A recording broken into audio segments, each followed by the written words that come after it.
বৃষ্টির রাতে পাশের বাড়ির আন্টির মেয়েকে যেভাবে কলাবাগানে নিয়ে কাজ করলাম, আন্টির মেয়ে বলল, আস্তে আস্তে দেও, ব্যথা পাচ্ছি। হ্যালো বন্ধুরা, আমি তোমাদের পরি আপু। আজকের গল্পটি সম্পূর্ণ শুনলে আপনাদের মেশিন দিয়ে টপটপ করে পানি চলে আসবে, তাই হাতের কাজ করার আগে হাতের কাছে টিস্যু রাখুন। পাশের বাড়ির আন্টির মেয়ে আমাদের বাড়িতে আসার পর থেকেই আমি অদ্ভুত এক অস্বস্তি অনুভব করছিলাম। প্রায় গভীর রাত, হঠাৎ আমার তৃষ্ণা পেয়েছিল। আমি পানির খোঁজে রান্নাঘরে গেলাম। পানি খাওয়ার পর যখন আমি নিজের ঘরে ফিরছিলাম, তখন আমার চোখ আচমকা ড্রয়িং রুমে থাকা সোফার দিকে পড়ে গেল। সেখানে আন্টির মেয়ে প্রিয়া ঘুমিয়েছিল। রাতের নরম আলোয় তার চেহারা যেন অন্যরকম লাগছিল। তার লম্বা চুল গাল ছুঁয়ে পড়ছিল, যা তাকে অপ্সরার মতো দেখাচ্ছিল। সে ঘুমের মধ্যে বারবার তার চুল সরানোর চেষ্টা করছিল। তার প্রতিটি নড়াচড়া, তার মৃদু শ্বাসের শব্দ এবং তার মুখের প্রশান্তি, সবকিছুই যেন এক রহস্যময় অনুভূতি তৈরি করছিল। প্রিয়ার সরলতা আমাকে এক মুহূর্তের জন্য থমকে যেতে বাধ্য করেছিল। আমি নিজেকে সংযত করার চেষ্টা করছিলাম, কিন্তু সেই রাতে প্রিয়ার সৌন্দর্য যেন আরও বেশি উজ্জ্বল হয়ে উঠেছিল। বাইরে মুষলধারে বৃষ্টি আর বিদ্যুতের গর্জন আমার মনের অস্থিরতাকে আরও বাড়িয়ে তুলেছিল। প্রিয়া তখন সোফায় শুয়ে, আর আমি তার মুখের সরলতা ও সৌন্দর্যের মধ্যে হারিয়ে যাচ্ছিলাম। তার মুখের উপর এলোমেলো চুলের লট তাকে আরও বেশি মোহনীয় করে তুলছিল। ঠিক তখনই এক তীব্র বিদ্যুৎ চমকাল, আর প্রিয়া ভয়ে দৌড়ে এসে আমাকে জড়িয়ে ধরল। তার সেই হঠাৎ ছোঁয়া যেন আমাকে ভেতর থেকে নাড়া দিয়ে গেল। আমি আর কি করতাম? আমি তো একজন পুরুষ। আমি আমার আবেগকে নিয়ন্ত্রণ করতে পারিনি। সেই রাতে প্রিয়াকে, আমার নাম ঈশান। আমি একটি উচ্চ মাধ্যমিক বিদ্যালয়ে শিক্ষক হিসেবে কর্মরত। আমার বিয়ে হয়েছে ৩ বছর আগে। আমার স্ত্রী অনিতা এখন গর্ভবতী এবং আমরা আমাদের প্রথম সন্তানের জন্য অপেক্ষা করছি। অনিতা দেখতে খুবই সুন্দর এবং তার প্রতি আমার গভীর ভালোবাসা রয়েছে। এখন তার গর্ভাবস্থার ৮ম মাস চলছে, তাই তার এবং আমাদের অনাগত সন্তানের স্বাস্থ্য আমার প্রধান দায়িত্ব হয়ে দাঁড়িয়েছে। সাম্প্রতিককালে আমার স্কুল থেকে আমার বদলির আদেশ এসেছে। এই পরিবর্তন আমাদের জীবনে একটি নতুন অধ্যায় শুরু করার ইঙ্গিত দেয়। কিন্তু সেই রাতে যা ঘটেছিল তার জন্য আমি প্রস্তুত ছিলাম না। আমার স্কুল থেকে বদলির চিঠি এসে গেল। আমি নতুন জায়গায় যেতে হবে। কিন্তু এই অবস্থায় অনিতাকে একা রেখে যাওয়া একেবারেই সম্ভব ছিল না। আমি আমার শ্বশুর শাশুড়িকে ডেকে বিষয়টি জানালাম। অনেক আলোচনার পর সিদ্ধান্ত নেওয়া হলো যে এই সময়ে অনিতাকে তার বাবার বাড়িতে পাঠানোই সবচেয়ে ভালো হবে, যাতে তার ভালোভাবে যত্ন নেওয়া যায়। অনিতা বাবার বাড়িতে চলে যাওয়ার পর বাড়িতে একা থাকার অভিজ্ঞতা আমার জন্য খুবই কঠিন হয়ে পড়েছিল। বাড়ির ছোট বড় সমস্ত কাজ আমাকে একাই সামলাতে হচ্ছিল। ঠিক তখনই পেছনের গলিতে থাকা আমার এক দূর সম্পর্কের আন্টি এবং তার মেয়ের সঙ্গে আমার আলাপ হলো। কিছুদিন আগে আমার মামার মৃত্যুর কারণে বাড়িতে অনেক আত্মীয়স্বজনের আনাগোনা ছিল। একদিন আন্টি আমার বাড়িতে এসে জানতে চাইলেন, তোমার স্ত্রী কোথায়? আমি সবকিছু খুলে বললাম। কথোপকথনের সময় আমি আন্টিকে জানালাম যে বাড়ির কাজকর্ম সামলানোর জন্য আমার সাহায্যের প্রয়োজন। এ কথা শুনে আন্টি বললেন, তোমার গৃহকর্মীর দরকার নেই, আমি তো আছি। যতদিন তোমার স্ত্রী ফিরে না আসে আমি তোমার দেখাশোনা করব। আন্টির এই প্রস্তাবে আমি রাজি হয়ে গেলাম, কারণ এতে আমার অনেকটাই সুবিধা হবে। আমি ভেবেছিলাম তার এই সহযোগিতার জন্য তাকে কিছু অর্থ দিয়ে ধন্যবাদ জানাব। পরের দিন থেকেই আন্টি বাড়ির কাজে সাহায্য করতে শুরু করলেন। অনিতার অনুপস্থিতিতে আন্টি আমার বাড়িতে নিয়মিত আসতে শুরু করলেন। তিনি আমার খাবার দাবার ও অন্যান্য কাজকর্মের দায়িত্ব নিলেন। সবকিছু সুন্দরভাবে চলছিল। কিন্তু হঠাৎ একদিন আন্টি আমাকে জানালেন, ঈশান, আমাকে কয়েকদিনের জন্য আমার এক বান্ধবীর গ্রামে যেতে হবে। তার মেয়ের বিয়ে, সম্ভবত কয়েকদিন লাগবে। তবে তুমি চিন্তা করো না, আমি আমার মেয়েকে তোমার সাহায্যের জন্য পাঠিয়ে দেব। সে তোমার খেয়াল রাখবে এবং বাড়ির কাজ করবে। প্রথমে আমি একটু অস্বস্তি অনুভব করছিলাম, কিন্তু কাজের চাপ এত বেশি ছিল যে আমি রাজি হয়ে গেলাম। আন্টি প্রতিশ্রুতি দিলেন যে তার মেয়ে আমার সমস্ত প্রয়োজনের যত্ন নেবে। আমি ভাবলাম, কঠিন সময়ে কেউ পাশে থাকলে তা তো ভালোই। পরের দিন স্কুলে ছুটি ছিল, তাই আমি একটু বিশ্রাম নেওয়ার পরিকল্পনা করেছিলাম। সকালবেলায় আমি সোফায় বসে চা খাচ্ছিলাম। ঠিক সেই সময়ে দরজার ঘণ্টি বাজল। আমি চায়ের কাপটি টেবিলে রেখে দরজা খুলতে গেলাম। দরজা খুলতেই আমার চোখ যেন স্থির হয়ে গেল, আর মনটা অস্থিরতায় ভরে উঠল। দরজার সামনে দাঁড়িয়ে ছিল এক অপরূপ সুন্দরী মেয়ে।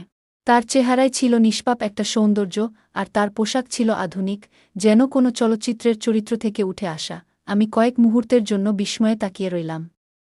আমার হৃদস্পন্দন দ্রুত হয়ে গেল, যেন সময় থমকে দাঁড়িয়েছে। তার বড় বড় চোখগুলো কেমন জানি গভীর এক আকর্ষণ তৈরি করছিল। তার ঠোঁটের কোণে থাকা হালকা হাসিটা যেন আমার ভেতরের সব আবেগকে জাগিয়ে তুলল। আমি কথা বলার জন্য মুখ খুলতে গিয়েও থেমে গেলাম। কি বলবো, কিভাবে শুরু করব, কিছুই মাথায় আসছিল না। তার চোখের ভাষা পড়ার চেষ্টা করছিলাম, যেন সেখানে লুকিয়ে আছে অনেক অজানা গল্প। এই মেয়েটির উপস্থিতি যেন আমার জীবনের এক নতুন অধ্যায়ের সূচনা হতে চলেছে। মেয়েটি ধীরে ধীরে বলল, আমি প্রিয়া, তোমার আন্টির মেয়ে। মা আমাকে তোমার কাছে পাঠিয়েছেন। তার কণ্ঠস্বর যেন মনের মধ্যে এক অন্যরকম অনুভূতি সৃষ্টি করল। আমার হুঁশ ফিরে আসতেই আমি প্রিয়াকে ভেতরে আসতে বললাম এবং গভীরভাবে শ্বাস নিলাম। আন্টির মেয়ের কথা শুনেছিলাম আগে, কিন্তু এই প্রথম তার মেয়েকে দেখলাম। প্রিয়া ঘরে ঢুকে চারদিকে একটু তাকালো, তারপর আমার দিকে ফিরে বলল, আপনি কি কাজগুলো করতে বলবেন? আমি তাকে বসতে ইশারা করলাম এবং ধীরে ধীরে বাড়ির কাজগুলো কিভাবে করতে হবে তা বোঝাতে শুরু করলাম।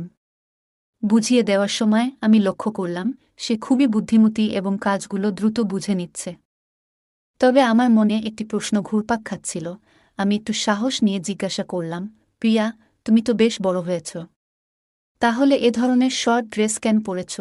আমার প্রশ্ন শুনে সে কিছুটা অবাক হলেও মুচকি হেসে বলল, এখনকার দিনে শহরে এমন পোশাকই পরা হয়। আর আমি বেশিরভাগ সময় বাড়িতেই থাকি, বাইরে যাওয়া হয় না। কিন্তু মা বলেছিলেন তোমার সাহায্য করতে হবে, তাই এখানে চলে এলাম। তার সহজ সরল উত্তর আমাকে কিছু বলার সুযোগ দিল না। আমি চুপচাপ বসে রইলাম। প্রিয়া ঘরের কাজ শুরু করে দিল এবং খুবই আন্তরিকভাবে সবকিছু পরিষ্কার করতে লাগল। আমি তাকে এক দৃষ্টিতে দেখছিলাম। তার কাজের প্রতি মনোযোগ দেখে আমি ভাবলাম, এত সুন্দর এবং তরুণ মেয়ে হয়ে কেন সে এত পরিশ্রম করছে? আমার মনে হঠাৎ আন্টির প্রতি একটু ক্ষোভ জাগল। আমি মনে মনে ভাবলাম, আন্টি কেন তার মেয়েকে এমন পোশাক পরতে দেন? এবং এতদিনে কেন তার বিয়ে হয়নি? কিছুক্ষণ পরে আমি প্রিয়ার কাজের প্রতি মনোযোগ সরিয়ে নিজের কাজে ব্যস্ত হয়ে পড়লাম। আমার মনে জমে থাকা প্রশ্নটি আর চেপে রাখতে পারলাম না। আমি প্রিয়াকে জিজ্ঞেস করেই ফেললাম, প্রিয়া, তোমার এখনো বিয়ে হয়নি কেন? প্রিয়া কিছুক্ষণ নীরব রইল। তারপর হালকা হেসে বলল, বিয়ের জন্য তো অনেক টাকা প্রয়োজন। মা একাই সবকিছু সামলান, সংসারের সব দায়িত্ব তার উপর। এই অবস্থায় বিয়ের কথা ভাবার সময়ই বা কোথায়? তার কথাগুলোর মধ্যে এক ধরনের চাপা বেদনা ছিল, যা আমি স্পষ্টই অনুভব করলাম। আমি তাকে বোঝানোর চেষ্টা করলাম, প্রিয়া, তুমি এত সুন্দরী, যে কোনো ছেলেই তোমার মতো মেয়েকে বিয়ে করতে চাইবে। তোমার বিয়ের জন্য টাকা কোনো বড় সমস্যা হওয়া উচিত নয়। কিন্তু প্রিয়া আমার কথার কোনো উত্তর দিল না। তার চেহারায় এক ধরনের অদ্ভুত শান্তি ছিল, যা আমাকে আরও বেশি চিন্তায় ফেলে দিল। প্রিয়া আমার বাড়িতে প্রতিদিন আসতে শুরু করল। সে এমন সহজ-সরলভাবে এবং মন দিয়ে কাজ করত যে অল্প সময়ের মধ্যেই তার প্রতি আমার একটা বিশেষ টান অনুভব করতে লাগলাম। তবে কিছুদিন পরে আমি তার আচরণে একটু অদলবদল লক্ষ্য করলাম। একদিন আলাপের সময় প্রিয়া হঠাৎ আমার স্ত্রী সম্পর্কে প্রশ্ন করতে শুরু করল।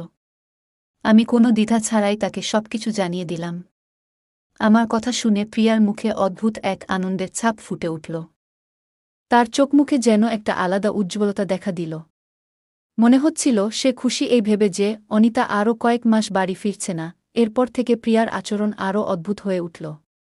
সে শুধু কাজ করেই ক্ষান্ত থাকত না, বরং প্রতিদিন আমার জন্য নতুন নতুন রান্না করত। তার রান্না এতই সুস্বাদু হতো যে মনে হতো সে সত্যিই মন দিয়ে কাজ করছে। যদিও আমি এসব বিষয়কে তার দায়িত্বের অংশ হিসেবে উপেক্ষা করতাম, কিছুদিন পরে আমি লক্ষ্য করলাম প্রিয়া আমার পছন্দকে বিশেষ গুরুত্ব দিচ্ছে। সে এমন পোশাক পরত যা আমার ভালো লাগে এবং আমার ছোট ছোট ইশারাগুলো বুঝতে চেষ্টা করত। আমি তাকে কয়েকবার বলেছিলাম, প্রিয়া, তোমার কাজ যতটুকু বলেছি ততটুকুই করো, এর বেশি করার দরকার নেই। কিন্তু সে কখনোই আমার কথা শুনত না। ধীরে ধীরে আমি অনুভব করতে লাগলাম প্রিয়া যেন আমার স্ত্রীর মতো আচরণ করছে। সে মাঝে মাঝে আমার সামনে শাড়ি পরে আসত, যা আমাকে হতবাক করত। তার ব্যবহার ক্রমেই জটিল হয়ে উঠছিল। সত্যি বলতে, শাড়িতে প্রিয়া অপ্সরার মতো লাগত। তার সৌন্দর্য আমাকে ধীরে ধীরে আকর্ষণ করতে শুরু করেছিল, কিন্তু মনের এক কোণে অনিতার স্মৃতি আমাকে সবসময় সতর্ক করত। মনে হচ্ছিল ভালোবাসা আর অপরাধবোধের মাঝখানে আমি হারিয়ে যাচ্ছি। প্রিয়া তার চুলে গোলাপ লাগাতে শুরু করেছিল। তার চুল থেকে গোলাপের মৃদু সুগন্ধ ভেসে আসছিল, যা পুরো ঘরটিকে সুরভিত করে তুলছিল। সে যখনই আমার কাছাকাছি আসত, সেই সুগন্ধ যেন আমাকে আবিষ্ট করে রাখত। আমি চোখ বন্ধ করলেই তার মুখের ছবি ভেসে উঠত, আর মনে হতো আমি এক রঙিন স্বপ্নের জগতে হারিয়ে গেছি। প্রিয়ার হাসি ছিল মায়াবী, যেন কোনো রহস্য লুকিয়ে আছে সেখানে। তার চোখের দিকে তাকালে মনে হতো তারা কিছু বলতে চাইছে, কিছু না বলা কথা যা আমার হৃদয়কে নাড়া দিয়ে যাচ্ছিল। আমি নিজের মনকে শান্ত করার চেষ্টা করছিলাম, কিন্তু তার উপস্থিতি যেন সব প্রতিরোধ ভেঙে দিচ্ছিল। প্রিয়ার এই পরিবর্তিত রূপ আমাকে ক্রমশই বিভ্রান্ত করে তুলছিল। মনে হচ্ছিল আমি এমন এক অনুভূতির দোলাচলে আটকে পড়েছি, যেখান থেকে বেরিয়ে আসা অসম্ভব। একদিন আমি প্রিয়ার সঙ্গে কথায় কথায় তার মায়ের বিষয়ে জিজ্ঞাসা করলাম। আমি বললাম, প্রিয়া আন্টি কবে ফিরবেন? প্রিয়া একটু থেমে জবাব দিল, যে বিয়ের জন্য মা গ্রামে গেছেন, সেই বিয়েটা এখনও হয়নি। হয়তো আরও কিছুদিন লাগবে। তার কথা শুনে আমি কিছুক্ষণ চুপ করে রইলাম। এই সময়ে প্রিয়ার আচরণ এবং তার প্রতি আমার অনুভূতি আমাকে ভাবতে বাধ্য করছিল। প্রিয়া জানাল যে তার মাকে আরও কিছুদিন গ্রামে থাকতে হবে। আমি বললাম, ঠিক আছে, তবে মাকে বলো যেন তাড়াতাড়ি ফিরে আসেন। তার জবাব আমার কাছে ঠিকঠাক লাগল। কিন্তু এরপর থেকে প্রিয়ার আচরণ যেন আরও বদলে গেল। প্রিয়া এখন প্রতিদিন শাড়ি পরে আসত। শাড়ির সঙ্গে তার চুলে গোলাপ লাগানো থাকত, যা তাকে আরও আকর্ষণীয় করে তুলত। সে ঘরের কাজ এমনভাবে করত যে মনে হতো এটা শুধু কাজ নয়, বরং আমার কাছে আসার একটা চেষ্টা। তবে তার এই পরিবর্তন সত্ত্বেও আমার মনের একটা বড় অংশ অনিতার কথা মনে করিয়ে দিত। অনিতার সরলতা, তার প্রতি আমার দায়িত্ববোধ, সবকিছুই আমাকে সবসময় সচেতন রাখত। প্রিয়ার এই ব্যবহার আমাকে দ্বিধাগ্রস্ত করে তুলেছিল। আমি বুঝতে পারছিলাম আমার এই অবস্থান ঠিক কিভাবে সামলানো উচিত। প্রিয়ার প্রতি আমার অনুভূতিগুলো সবসময় আমাকে তার ব্যাপারে ভুল চিন্তা থেকে বিরত রাখত। একদিন আমি প্রিয়াকে বললাম, তুমি যদি সম্পূর্ণ পোশাক পরে আসতে তাহলে ভালো হতো। আমি ছোট পোশাকে তোমার সামনে কিছুটা অস্বস্তি অনুভব করি। তবে প্রিয়া আমার এই অনুরোধকে খুব একটা গুরুত্ব দিল না। সে সবসময় আত্মবিশ্বাসে পূর্ণ থাকত, যেন তাকে কেউ থামাতে পারবে না। তার আচরণ ও পোশাকে এমন একটা আত্মপ্রত্যয়ের ঝলক থাকত, যেখানে নিজের জন্য সে কোনো সীমাবদ্ধতা দেখতে পেত না। কিন্তু একদিন এমন একটি ঘটনা ঘটল, যা আমার পুরো জীবন বদলে দিল। আমি আজও সেই দিনের কথা মনে করে অবিশ্বাসে ভুগি। সেদিন প্রিয়া তার প্রতিদিনের মতো সেদিন সব কাজ শেষ করে বাড়ি ফেরার প্রস্তুতি নিচ্ছিল সে। ঠিক তখনই আচমকা মুষলধারে বৃষ্টি শুরু হল। বৃষ্টিটা এতটাই প্রবল ছিল যে বাইরে বের হওয়া একেবারে অসম্ভব হয়ে পড়েছিল। প্রিয়ার কাছে ছাতাও ছিল না, আর তার বাড়ি ছিল অনেক দূরে। পরিস্থিতি দেখে আমি তাকে বললাম, প্রিয়া, আজ রাতটা তুমি এখানেই থেকে যাও। এত প্রবল বৃষ্টিতে বাইরে যাওয়া নিরাপদ নয়। সে প্রথমে একটু দ্বিধায় পড়েছিল, কিন্তু পরে আমার কথা মেনে নিল। আমি তাকে বোঝালাম যে তোমার মা গ্রামে আছেন এবং তোমার বাড়িতেও কেউ নেই, তাই এখানেই থাকা তোমার জন্য সঠিক হবে। প্রিয়া রাজি হয়ে রান্নাঘরে গেল এবং আমাদের জন্য খাবার প্রস্তুত করতে লাগল। যখন খাবার প্রস্তুত হল, তখনও বৃষ্টি আরও তীব্র হয়ে চলেছিল। আমরা একসঙ্গে খাবার খেলাম। প্রিয়ার স্বভাব খুবই সহজ সরল এবং প্রাণবন্ত ছিল। তার এই আচরণ আমার মনের দ্বিধাগুলো অনেকটাই কমিয়ে দিল। খাওয়ার পর আমি তাকে বললাম, তুমি হালের সোফায় ঘুমিয়ে পড়ো, আর আমি আমার ঘরে ঘুমাচ্ছি। দিনভর কাজের ক্লান্তিতে সে দ্রুত ঘুমিয়ে পড়ল। আমি নিজের ঘরে গিয়ে মোবাইলে কিছু দেখতে শুরু করলাম, কিন্তু মনটা শান্ত ছিল না। প্রিয়ার উপস্থিতি আমাকে অদ্ভুতভাবে অস্থির করছিল। রাত প্রায় মাঝখান, হঠাৎ পিপাসা পেল। আমি রান্নাঘরে গিয়ে পানি খেলাম। ফিরে আসার সময় হঠাৎ চোখ গেল সোফার দিকে। যেখানে প্রিয়া ঘুমাচ্ছিল, রাতের নরম আলো তার মুখ একদম ভিন্ন দেখাচ্ছিল।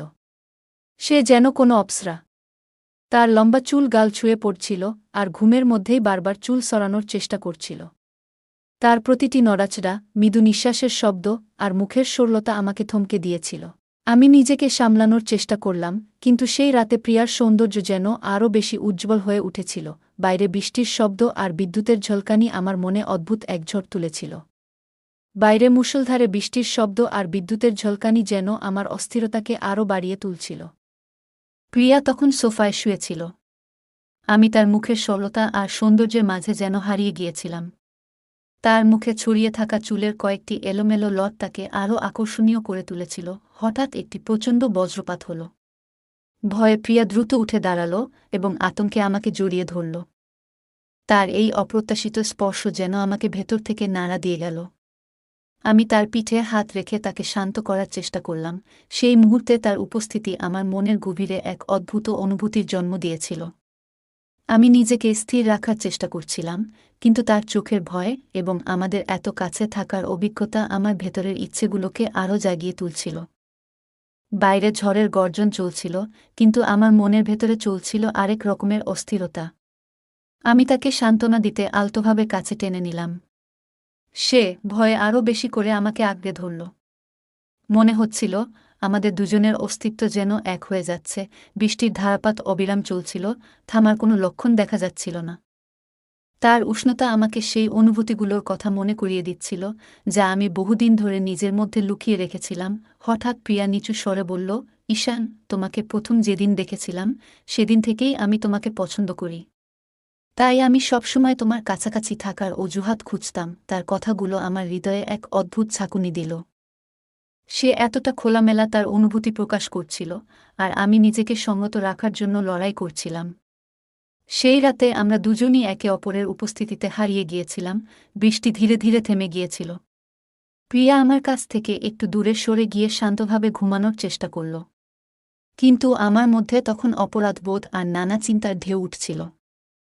সারা রাত আমি জেগেছিলাম, নিজের ভেতরে চলমান দ্বন্দ্বের সঙ্গে লড়াই করছিলাম। ভোরবেলা যখন ঘুম ভাঙল, আমি দেখলাম প্রিয়া এখনও আমার পাশে ঘুমিয়ে আছে। আমার হৃদয় তখন জোরে ধুকপুক করছিল। দ্রুত নিজেকে সামলে নিয়ে আমি ধীরে ধীরে প্রিয়াকে সরিয়ে দিলাম এবং ঘর থেকে বেরিয়ে এলাম। আমার মন তখন হাজারো প্রশ্নে জর্জরিত। সেই রাতের ঘটনাগুলো আমাকে এক অদ্ভুত দ্বিধার মাঝে ফেলে দিয়েছিল। আমি তখন গভীর চিন্তায় ডুবেছিলাম। মনে প্রশ্নের ঝড় উঠেছিল, যদি অনিতা সবকিছু জানতে পারে, তবে সে কি ভাববে? সে কি আমাকে ক্ষমা করতে পারবে? আমাদের সন্তান, যে শিগগিরই এই পৃথিবীতে আসবে, সে কি কখনো তার বাবাকে সম্মানের চোখে দেখবে? আত্মীয় স্বজন আর সমাজ কি বলবে? আমি কি আমার পরিবার আর দায়িত্বের কথা ভুলে গেছি? এই সমস্ত প্রশ্ন আমার মনে যেন এক বিশাল বোঝার মতো চেপে বসেছিল। আমি নিজেকে দোষারোপ করতে শুরু করলাম। ভেতরে ভেতরে কষ্টে জর্জরিত হয়ে পড়ছিলাম। কিছুক্ষণ পর প্রিয়া স্নান সেরে আমার ঘরে প্রবেশ করল। তার মুখ ছিল শান্ত, কিন্তু তার চোখে এক অদ্ভুত অনুভূতির ছাপ স্পষ্ট ছিল। সে মাথা নিচু করে বলল, ঈশান, গত রাতে যা ঘটেছে, আমি কখনোই তা ভুলতে পারব না। তার কথাগুলো শোনার পর আমি আরও বেশি অপরাধবোধে ভুগতে লাগলাম। মনে হচ্ছিল আমি যেন নিজের ভুলের ভার সইতে পারছি না। আমি আরও বেশি অস্থির হয়ে পড়লাম। তাড়াতাড়ি বললাম, প্রিয়া, আমাকে ক্ষমা করে দাও। এটা সব আমার দোষ। আমার এমন করা উচিত ছিল না। কিন্তু প্রিয়া আমার কথা মাঝপথে থামিয়ে দিয়ে বলল, থামো ঈশান, তোমাকে ক্ষমা চাইতে হবে না।